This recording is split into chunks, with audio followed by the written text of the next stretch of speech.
when you worry too much, baka kulang ka lang sa food or drink or chemical balance, tulad ng pinag-usapan natin nun. Kaya, yung propeta, pinakain ng anghel sa 1 Kings 19:7-9, at guminhawa na siya nung siya kumain at nakainom. Baka sobra ka nagda-diet, kulang ka na sa vitamina, kulang ka na sa minerals, kulang ka na sa nutrients, kaya ka pala malungkot. Ang bewang mo nga, di ba? Ang liit-liit, pero ang lungkot mo naman, nakatingin ka at nakatulala, no, sa kawalan. Di bali nang lumaki ang bewang mo. Basta masaya ka. No? Ang mahalaga yung kalooban mong masaya ka.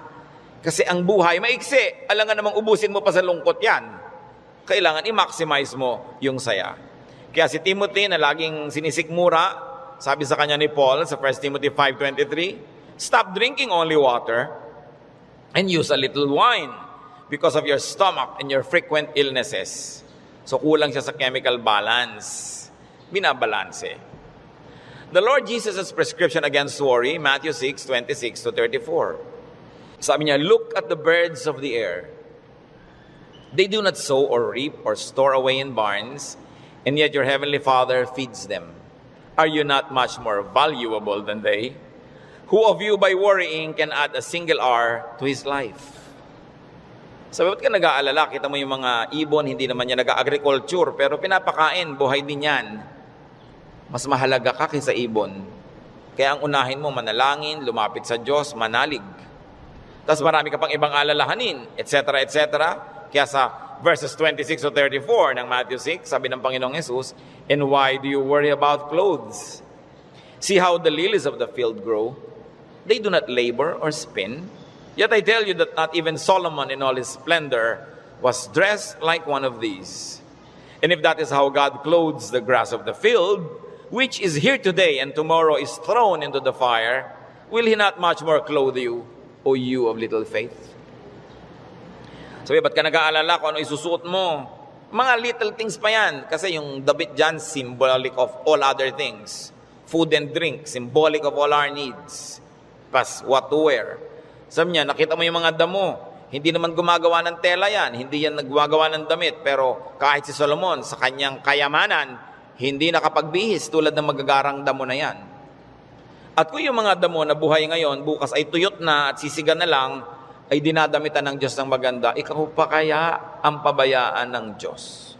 So pag nag-aalala tayo, tumingin ka sa lumilipad na ibon, kaya dapat hindi tinitirador ang ibon, dahil anong titingnan mo kung walang lumilipad? No? Hayaan nyo silang magliparan dyan.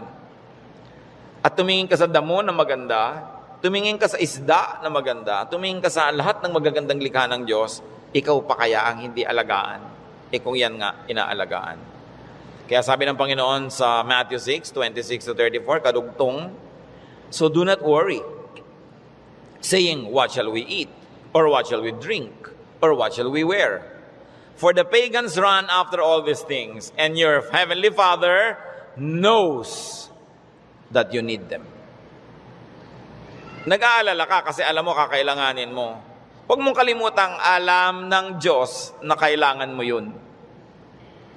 At kung inassignan ka ng buhay ng Diyos na ganito kahaba, alam nga namang wala siyang ilagay na provision. Paano ka mabubuhay? Hindi matutupad yung plano niya para sa'yo. Kaya pakakainin ka niya. Bubuhayin ka niya.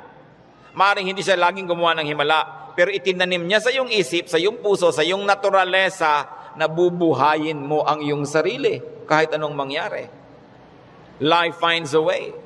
Kaya yung mga nagbebenta ng life insurance, pag tinanong mo, ba't po kayo nag-i-insure ng mga tao, paano kung mamatay lahat yan? Sasabihin nila, hindi. Kasi ang tao talagang kahit anong mangyari, pananatilihin niya ang sarili niyang buhay. Kaya yun ang kakampi ng insurance company, yung pag-ibig ng tao sa buhay, nabubuhayin niya ang sarili niya. Ikaw ba halimbawa, pag may insurance ka, napapalitan ng paa mong naputol, puputulin mo nga para mapalitan. Hindi, di ba? Hindi ko mo may insurance ka, gagawin mo yun. Kasi mahal mo yung katawan mo, mahal mo yung buhay mo. Itinakda yun ng Diyos. Kaya mananatili ang tao under His care. It is natural to us. So why worry about global warming? Luma na yun. El Nino or La Nina or earthquakes, lalong luma na yun. No? Pag tinignan yung mga guho ng mga Roman buildings ng 2,000 taon na ang nakalipas, noon lumindol, laging may lindol. Lagi. Buhay pa rin ang buong humanidad. No? May mga nasasalanta, pero marami pa rin nanatiling buhay.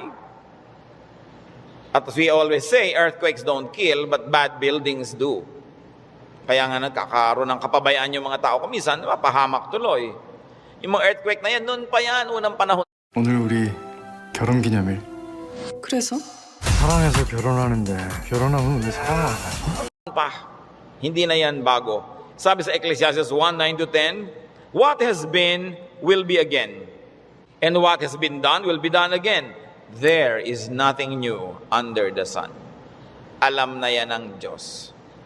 Nagkaroon lang kasi ng pangalan niyang El Nino kaya naging warriors tayo.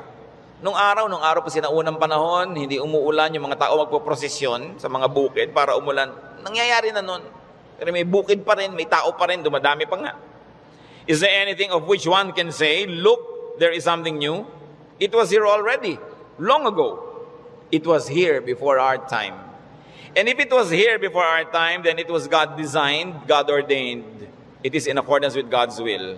And if God promises that He will take care of you, and He knows the natural things that will happen, God knows how to take care of His people. Yun ang dapat nating panghawakan. Hindi ka padala sa takot, sa mga sensational news. Kapatid, kung ano man ang pinoproblema mo, nandyan na yan, matagal na. Inilagay yan dyan ng Diyos. O kung hindi man, pinayagan niyang malagay yan dyan, alam niya. At kung alam ng Diyos, pwede ka magtiwala. Huwag mong problemahin. Listen, church. Ang problema, nagiging problema kasi pinoproblema. Pag hindi mo pinroblema, di hindi problema. Kaya dalawang tao, dalawang ina, yung isa yung anak, wala pa, 2:00 na ng umaga, balisang-balisa, hindi makatulog. Yung isang ina naman, tulog na tulog. Parehong wala yung anak nila. Yung isa kasi pinoproblema niya, yung isa hindi. So, malaki na yon, alam na niya umuwi. Lalong-lalo kung may pangatlo pa na hindi naman problema, dahil sabi niya, ipinanalangin ko na sa Lord. Wala ako sa kinakalagyan ng anak ko ngayon, pero nandun ang Diyos, so binilin ko na. In fact, mas mahal naman ng Diyos yung anak ko kaysa mahal ko yung anak ko. So magtitiwala ako at matutulog ako dahil anong mapapala kung gising ako dito? So iba-ibang attitude, pare-parehong sitwasyon. Your attitude will shape your lifestyle. No? Ganon yun. Kung minsan merong mga asawa na hindi na halos pansinin ng asawa nila, laging wala. Merong mga nag-aalala, bakit siya laging wala, etc. etc. Meron mga, ay salamat, wala siya. Marami akong magagawa ngayon, walang abala. Nasa sayo yan, kung anong gagawin mo sa buhay mo. Pero hanggang hindi mo pinoproblema ang isang bagay, hindi yun problema. Ngayon iniisip mo, ano kaya, Pastor, ano magagawa po pag natunaw lahat ng mga yelo sa North Pole? Lumayas ka sa harap ko, hindi ko alam. Bakit mo ipapaproblema sa akin ng mga yelo sa North Pole? Di ba? Ba't natin po problemahin yan? Magdasal ka, kahit alam ko na kasi lumubog ang buong mundo eh. Gusto ng Lord na lumutang sila Noah, lumutang. Di lumapit ka sa Diyos para kahit lumubog, lumutang ka. Bakit mo paproblemahin yung buong yelo, buong Antarctica? Ang saya-saya ng buhay ko dito, bibigyan mo ako ng problema. Ano po kaya't naglilindol? Kaya ba natin pigilin kahit anong gawin natin dito? Diba? But of course, there are practical things you can do to minimize risk and danger. But you can only do so much. Kaya nga may Diyos eh. Para yung hindi mo kaya, ipasa Diyos mo.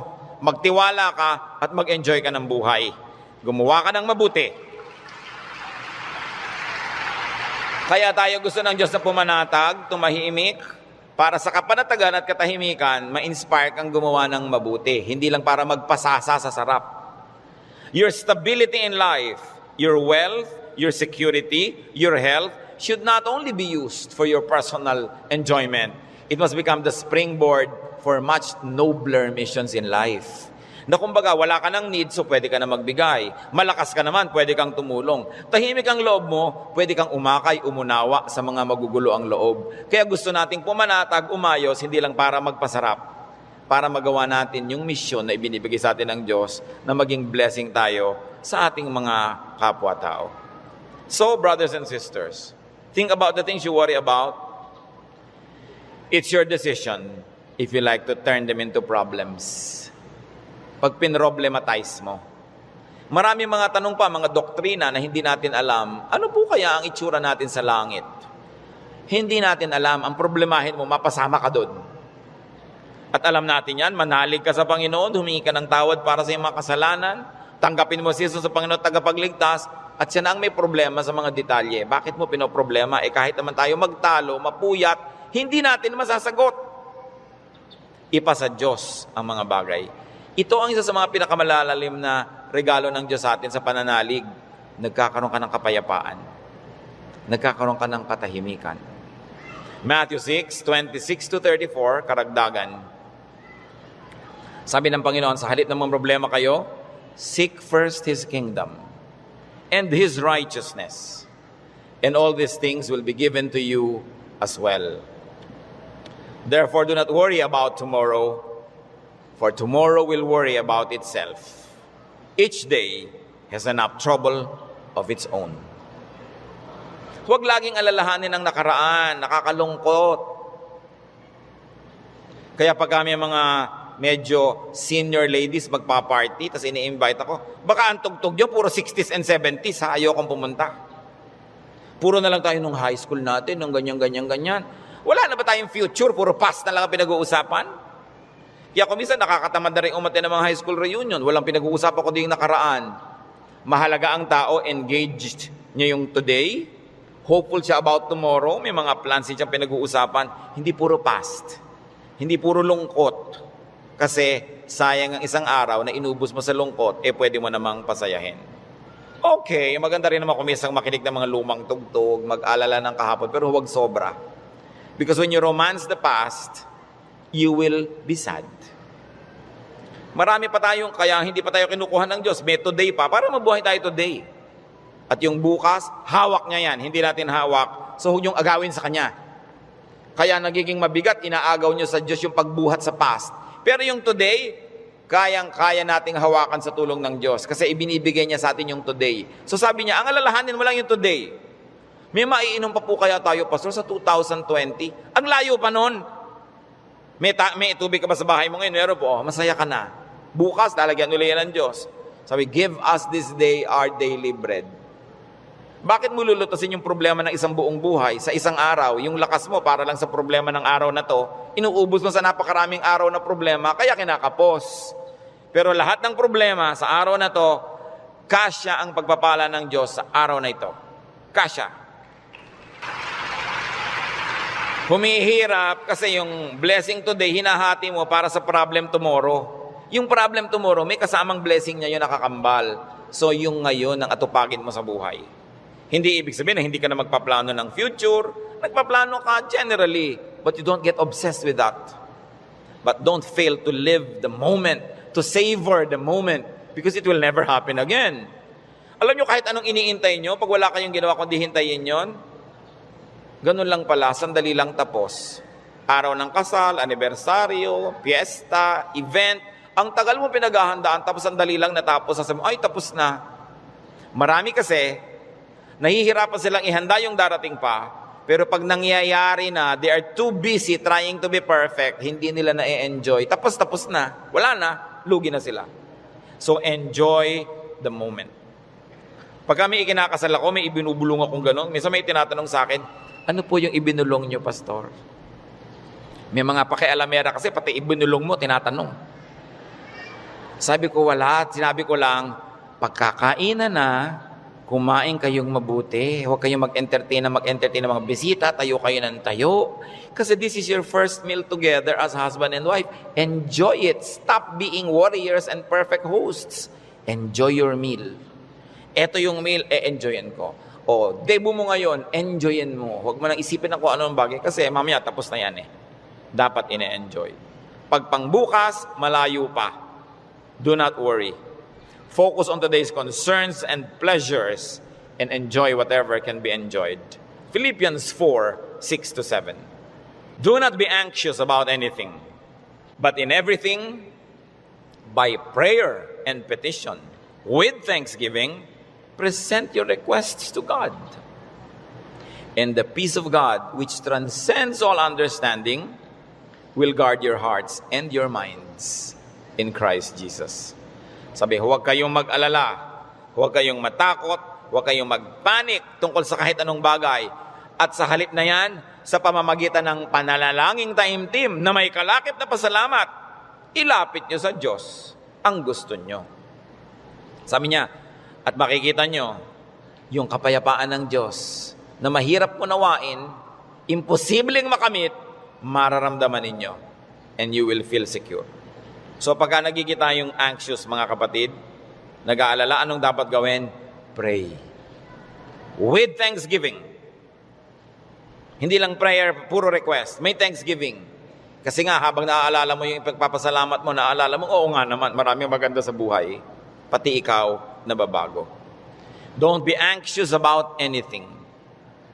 So do not problematize life in its details. And 1 Peter 5:7 is so very, very powerful. Cast all your anxiety on Him because He cares for you. Sabi, ibigay nyo kay Kristo ang inyong mga alalahanin.